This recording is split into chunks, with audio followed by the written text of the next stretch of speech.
Le show de moto vous est présenté par la Capitale Assurance Générale,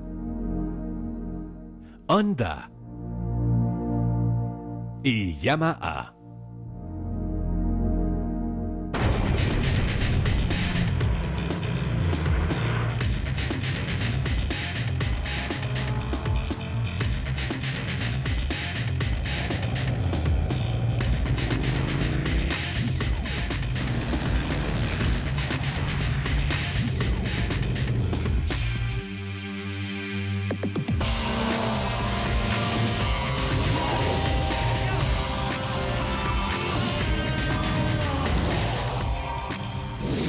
Bonjour tout le monde, je m'appelle Éric Ménard, bienvenue au show de moto. Cette semaine, on poursuit la grande aventure Honda, mais là, on va tout de suite aller voir ce qui s'est passé lors de notre randonnée pour les centres jeunesse de la Montérégie.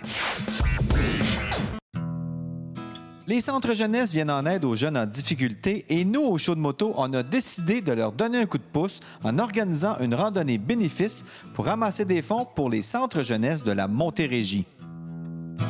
Tous les fonds amassés aujourd'hui seront versés pour le centre jeunesse de Valleyfield. Et on a Patrick Bégin, qui est coordonnateur là-bas. Patrick, qu'est-ce que vous allez faire avec ça? Probablement que ça va servir à poursuivre notre aménagement extérieur, créer quelques aires de repos pour les enfants.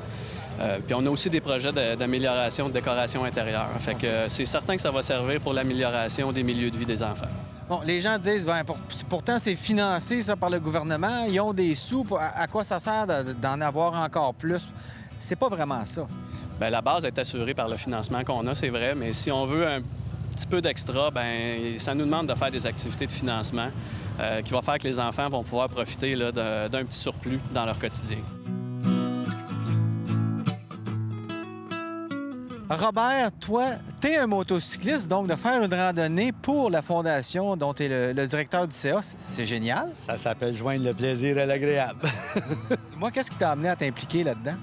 Écoute, j'ai dans le passé eu des relations d'affaires avec les centres jeunesse et à un moment donné, à la demande d'un des membres du conseil d'administration, je me suis joint à l'équipe justement du conseil, dans le but peut-être un peu d'amener le conseil vers une vision un petit peu plus corporative des choses. Alors, on est passé d'une entreprise qui levait des fonds pour aider sporadiquement des jeunes dans certains besoins. On est allé chercher plus de clients corporatifs, plus de clients commerciaux pour aller ramasser plus de fonds. En conséquence, bien, on a plus que doublé les recettes de la Fondation en approchant davantage de corporations à se joindre à la mission.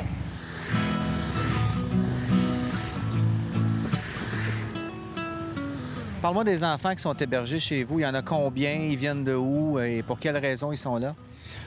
Au campus de Valleyfield, on a 65 jeunes qui sont hébergés, 39 garçons, 26 filles de 12 à 17 ans.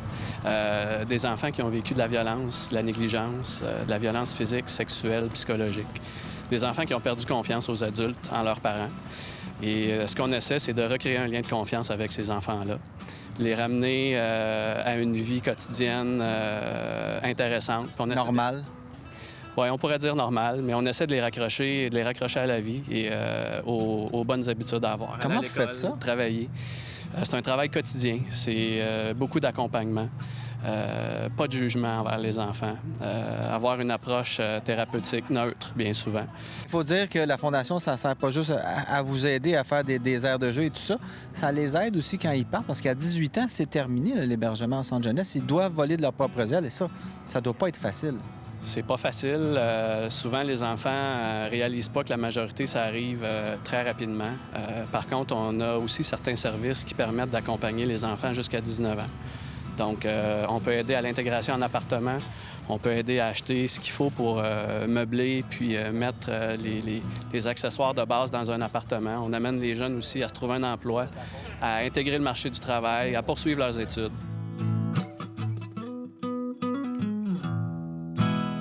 Et pourquoi il faut qu'une fondation aille jusque-là à faire des activités en plus de ces activités de base, là? Aussitôt que les jeunes ont des besoins spécifiques, à ce moment-là, souvent, les budgets des centres jeunesse ne peuvent pas fournir à la demande. Entre autres, il y a 400 jeunes sur les quelques milliers qui sont servis par les centres jeunesse. Il y en a au moins 400 qui sont en situation d'abandon total. Alors, ces jeunes-là ont des besoins, comme tous les jeunes qui vivent dans leur famille, ont des besoins souvent qui sont extra budgétaires, si tu veux, par rapport à ce que les centres jeunesse peuvent leur offrir.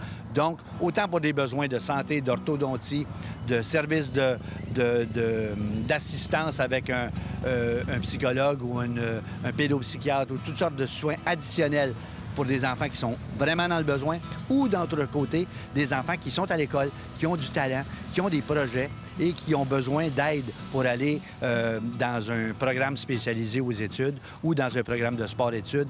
À ce moment-là, le centre jeunesse ne peut pas être là pour chacun des 400 jeunes en situation d'abandon. C'est la Fondation, à ce moment-là, qui prend le relais.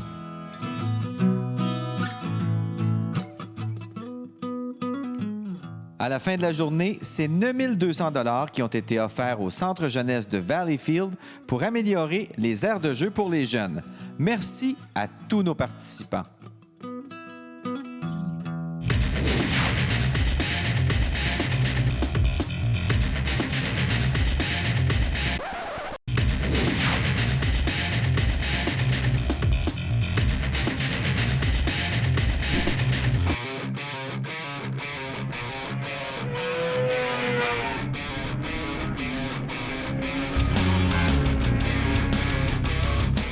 On est avec Marc-Olivier Labelle qui organise tout ça ici aujourd'hui, cette belle journée de piste.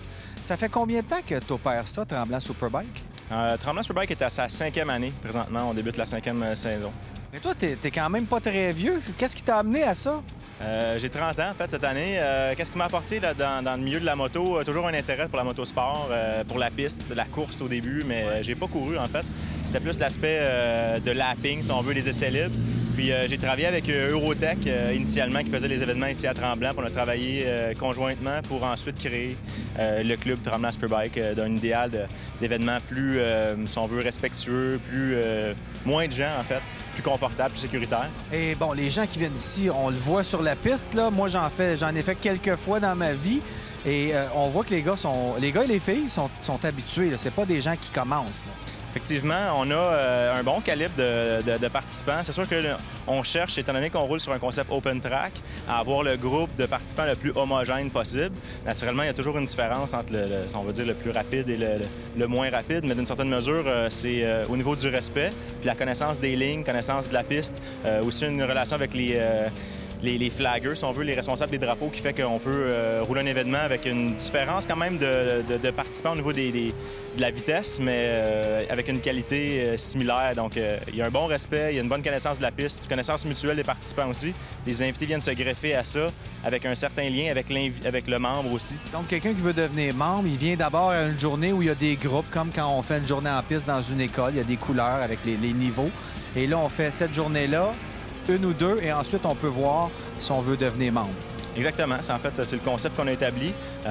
Aussi, il y a certaines mesures si on veut, des références avec Motonation. On travaille beaucoup ensemble, étant donné qu'ils voient beaucoup de gens sur d'autres pistes. On travaille beaucoup avec les autres organisations, soit au Québec ou en Ontario, pour avoir un certain partage de la clientèle, puis s'assurer que les gens ont un calibre logique pour être sécuritaire, pour avoir gardé la qualité des événements au maximum.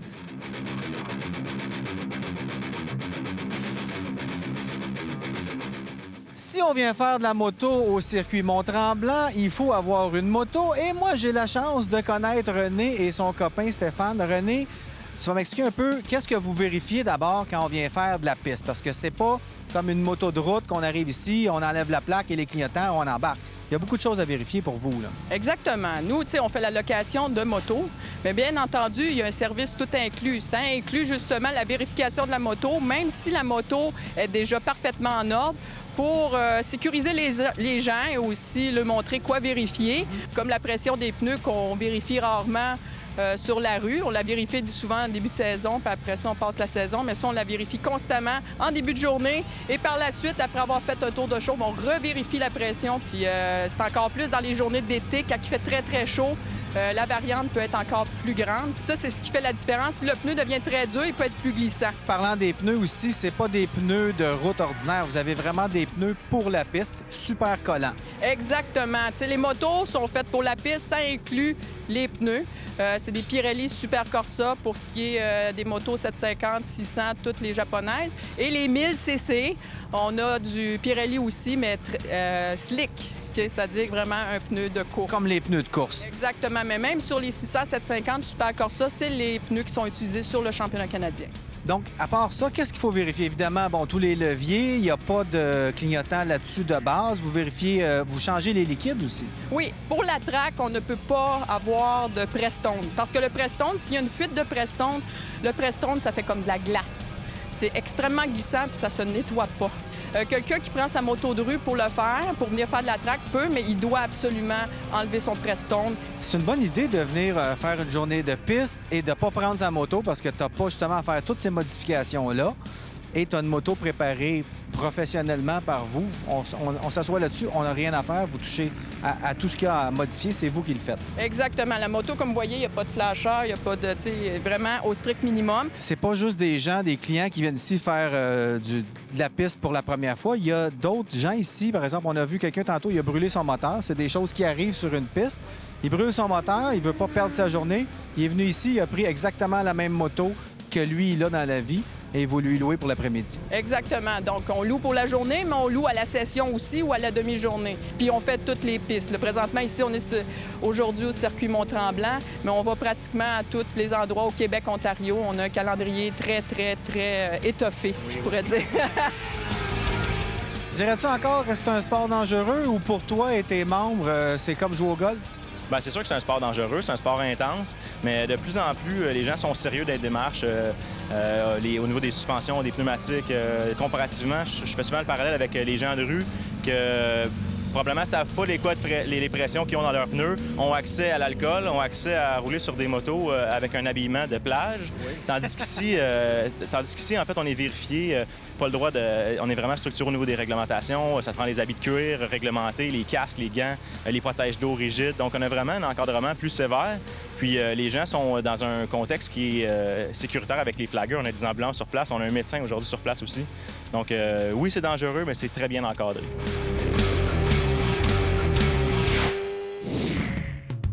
Saviez-vous que les motos hors route de type motocross ne sont conçues que pour les compétitions et la pratique en circuit fermé? Elles ne sont donc pas autorisées sur les sentiers.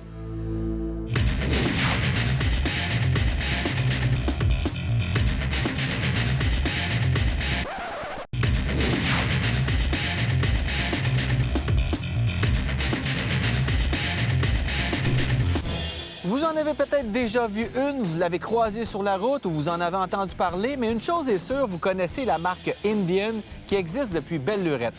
C'est sur cette notoriété que la compagnie Polaris a misé lorsqu'elle a décidé d'acheter la marque il y a un peu plus de 2 ans et qui lui permet aujourd'hui de nous offrir 3 modèles. La Vintage avec son look classique avec une selle en cuir et des sacoches à lanière de cuir. Il y a aussi la Chief, le modèle custom classique aux lignes d'antan original et la Chieftain, une version bagger que je vous présente aujourd'hui. La Chieftain est la version la plus orientée vers le tourisme léger avec son carénage de fourche et ses sacoches rigides. Une première chez Indian. On y a aussi installé un pare-brise électrique, une première aussi dans cette catégorie de moto. Les Indian ont toutes le même moteur Thunderstroke de 1819 cc et 111 pouces cubes. Il ressemble énormément à celui original qui équipait les Indian d'autrefois. On y retrouve les soupapes à ailettes, les tubes de poussoir, les sorties d'échappement qui pointent vers le bas, mais tout ça cache une technologie moderne d'alimentation par injection multipoint et j'en passe. Ça illustre bien la philosophie de design de Indian qui est de 60 % tradition et 40 % technologie moderne. Malgré les plus de 800 livres que pèse cette moto, le moteur coupleux à bas régime donne à la Chieftain le moyen de ses ambitions. Il permet de décoller rapidement sur les coins de rue, même s'il est quand même plus à l'aise avec des régimes pas trop élevés.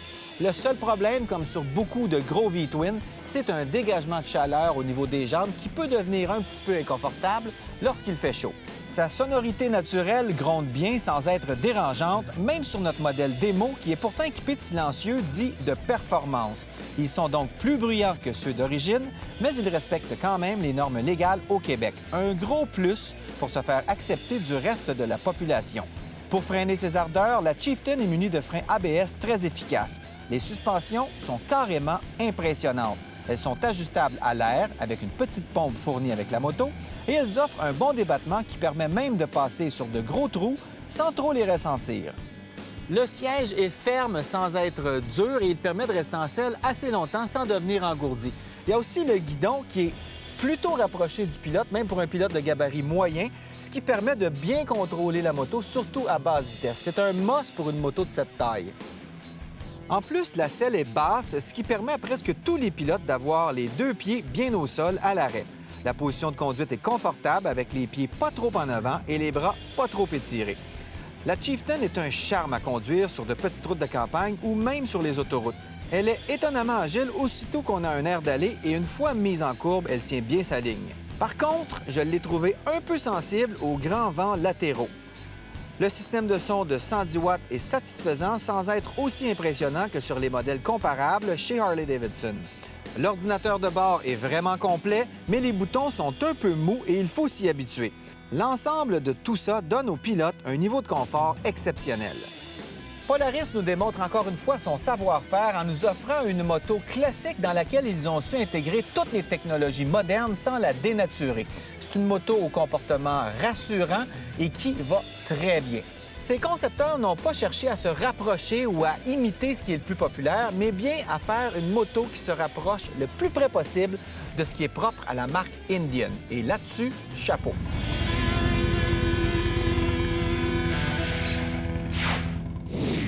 Pour la grande aventure Honda de cette année, vous avez sûrement remarqué que Ken et moi portons des ensembles de motos Touratech. Ce modèle-ci, c'est le modèle Companiero. C'est relativement nouveau et c'est hyper confortable. Dans un modèle comme celui-ci, on a évidemment des protections au coude, mais elles partent d'ici et vont à peu près jusqu'au poignet.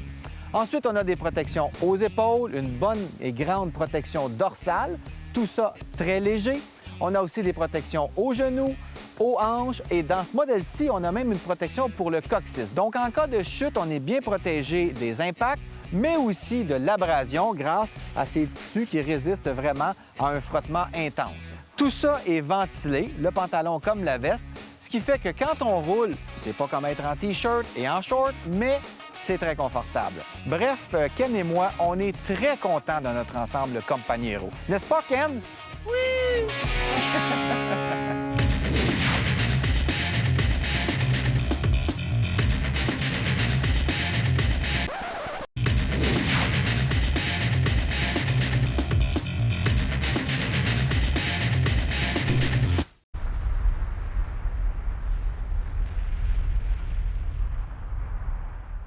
Pendant la grande aventure Honda, on a fait un petit détour en Caroline du Nord par la ville de Maggie Valley. C'est une toute petite ville où se retrouve un grand musée, le musée Wheels Through Time, qui est un musée de la moto américaine. Vraiment fascinant. Ici, on retrouve plus de 300 modèles de motos construites aux États-Unis. Fondé en 1993, le musée a un slogan « The Museum That Works », le musée qui fonctionne. Ce que ça veut dire, c'est qu'ici, c'est pas juste des bibelots. Toutes les motos exposées fonctionnent. Le propriétaire, Dale Waxler, a même pris quelques minutes pour nous le prouver.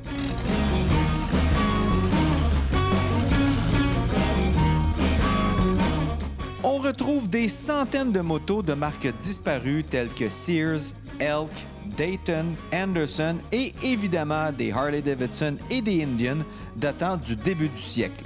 Il y a même des modèles rarissimes comme une Harley-Davidson électrique et une autre avec un moteur roue. Une des pièces les plus rares dans le musée Wheels Through Time, c'est cette Harley-Davidson 1907 avec un sidecar, mais qui est plutôt spécial. C'est un sidecar qui est double largeur parce qu'on pilotait cette moto-là à partir du sidecar. Donc, on pouvait aller prendre une petite randonnée avec sa compagne ou son compagnon assis à côté de soi. Drôle d'idée.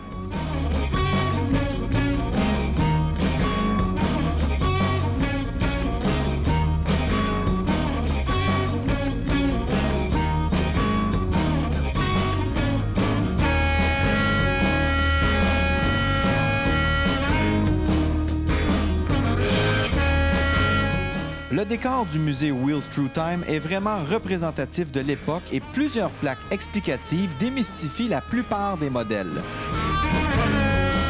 On y présente des motos issues ou modifiées pour différentes compétitions ou disciplines comme le board track, le hill climb, le dirt track ainsi que plusieurs chopper, bobber, bagger et j'en passe.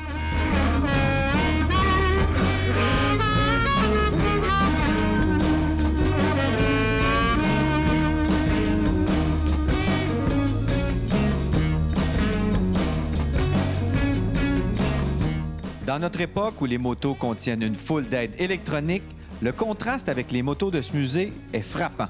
Au début du siècle dernier, rouler à moto était vraiment une toute autre affaire. Aujourd'hui, on a des motos qui sont équipées de série avec des diodes électroluminescentes dans les phares avant. À l'époque, c'était pas mal différent.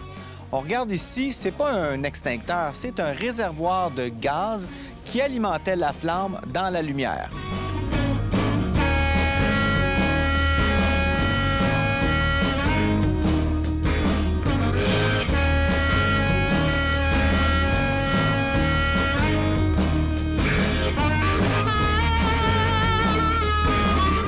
En regardant les motos en cours de restauration, on constate que le proprio n'a pas peur d'entreprendre des projets. La plupart des motos exposées ont leur peinture originale.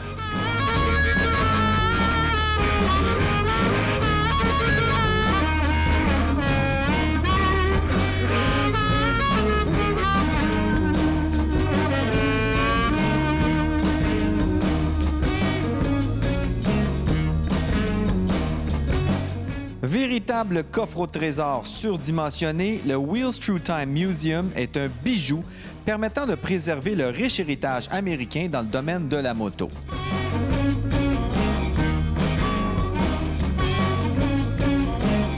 Comme vous pouvez le constater, il y a beaucoup trop de motos pour qu'on puisse toutes vous les présenter. Mais si jamais vous passez dans le coin, en Caroline du Nord, près de Maggie Valley, il faut absolument que vous veniez faire un tour au musée Wheels Through Time. C'est vraiment unique. Participez au tout nouveau concours Profitez de la vie avec la Capitale Assurance Générale où vous courez la chance de gagner 125 000 $ en prix. Il y a de tout pour les amateurs de plein air. Pour plus d'informations, visitez notre site web. Le show de moto vous est présenté par la Capitale Assurance Générale, Honda et Yamaha.